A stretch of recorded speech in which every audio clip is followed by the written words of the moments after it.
নোংরা ধুলোবালি সব পড়ছে, নোংরা ধুলোবালি সব পড়ছে। দেখুন দেখুন, আপনারাই দেখুন এর অবস্থাটা, দেখুন একবার দেখুন, ভালো করে দেখুন, দেখুন দেখুন, মুখে হাত দিচ্ছে, নাকে হাত দিচ্ছে, সেই হাতেই স্যালাটে হাত দিচ্ছে। দেখো নাকে কি পরিমাণে নাকটা ডলছে আর নাকটা ঝাড়ছে, আর সেই হাত দিয়েই কিন্তু আবার স্যালাটের মধ্যে হাত দিচ্ছে। এই হাতে বিরিয়ানি পর্যন্ত টাচ করছে। এদের একবারও মনে হচ্ছে না যে হাতটা ধুয়ে খাবারের জিনিসগুলোতে হাত দিচ্ছে।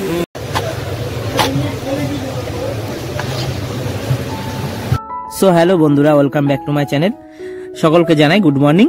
আজকে আমরা ওল্ড দীঘাতে এসেছি, আর ওল্ড দীঘাতে একটা নতুন বিরিয়ানির দোকান হয়েছে। সেই বিরিয়ানির দোকানটার নাম হচ্ছে 450 বিরিয়ানি। আর এই বিরিয়ানির দোকানের মধ্যে লেখা আছে বিল না পেলে 500 গিফট ভাউচার। ঠিক বুঝলাম না, আর জিজ্ঞাসা করলাম না এর মানেটা কি। তবে এই দোকানে কিন্তু এখনো মটন বিরিয়ানি চালু হয়নি, শুধুমাত্র চিকেন বিরিয়ানি পাওয়া যায়। আর চিকেন বিরিয়ানির দাম হচ্ছে 80 টাকা প্লেট।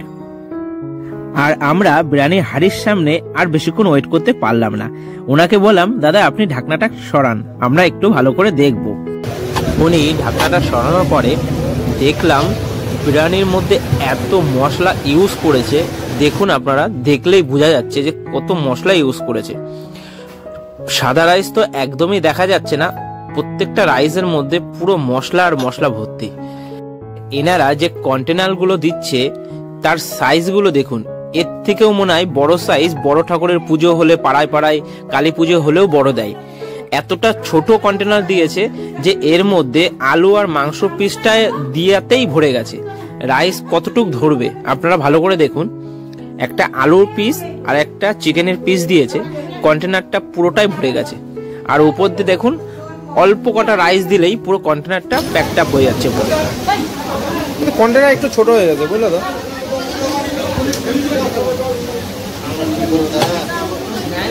সত্যিই বলেছে ইনি বা কি করবে, কারণ এনরা তো এখানে কাজ করে না। এনরাও বুঝতে পারছেন যে কন্টেনারটা অনেকটাই ছোট হয়ে গেছে, তাই রাইস একদমই ধরছে না। অনেক ছোট হয়ে গেছে। ইনি আর কত চাপবে, চাপাতেও রাইস আর ভেতরে ঢুকছে না, কারণ আলু আর চিকেনেই তো পুরো কন্টেনারটা ভরে গেছে। এনেও লজ্জা পাচ্ছে। যাই হোক, আর কিছু বলার নেই।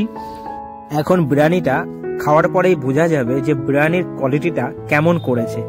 তো চলো বিরিয়ানিটা নিয়ে যাই, প্যাকিং চলছে। এত ছোট কন্টেনার যে মুটকিটা পর্যন্ত ঠিকভাবে আটকাচ্ছে না। আর একটা জিনিস তোমাদের আমি দেখাতে চলেছি, তোমরা একটু ভালো করে ফলো করো।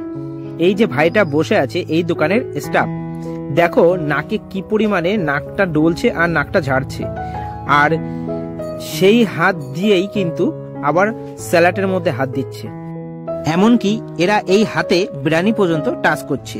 এদের একবারও মনে হচ্ছে না যে হাতটা ধুয়ে খাবারের জিনিসগুলোতে হাত দিচ্ছে। নোংরা ধুলোবালি সব পড়ছে, নোংরা ধুলোবালি সব পড়ছে। দেখুন দেখুন, আপনারাই দেখুন এর অবস্থাটা, দেখুন একবার দেখুন, ভালো করে দেখুন, দেখুন দেখুন, মুখে হাত দিচ্ছে, নাকে হাত দিচ্ছে, সেই হাতেই স্যালাটে হাত দিচ্ছে। আবার মাথায় ক্যাপ পরে দেখানো হচ্ছে পাবলিককে যে আমরা পরিষ্কার পরিচ্ছন্ন ভাবে কাস্টমারকে খাবার সার্ভ করছি। এত কিছু দেখার পরেও আমরা কেন বিরিয়ানি নিচ্ছি, আপনাদের মনে এই প্রশ্নটা থেকে যাবে। তো এটার উত্তরও আমি আপনাদেরকে বলছি। কারণ আমরা বিরিয়ানিটা নিচ্ছি এই কারণেই যে বিরিয়ানির কোয়ালিটিটা কেমন হয়েছে সেটা তো আপনাদেরকে জানাতে হবে না। কারণ আপনারা যদি কখনো দীঘাতে আসেন তাহলে নিশ্চয়ই এই দোকানে আসবেন। তাই আপনাদের পুরোটাই আপনাদের যাতে আমি ভালো করে জানাতে পারি, তার জন্যই বিরিয়ানিটা নেওয়া হচ্ছে। আর আপনারা দেখছেন যে দুটো বিরিয়ানি নিচ্ছে, তবে ডবল ডবল করে কেন প্যাকেট করছে? কারণ আমরা যে হোটেলে ছিলাম সেই হোটেলে বাইরের খাবার অ্যালাউ নেই, তাই আমরা এটাকে ডবল ডবল করে প্লাস্টিক করে নিয়ে যাচ্ছি, যাতে কেউ বুঝতে না পারে যে আমরা খাবার নিয়ে এসেছি। কারণ ভেতরে খাবারটা খেয়েই আমি আপনাদেরকে রিভিউ দেবো যে খাবারটা কেমন হয়েছে, তার জন্যই।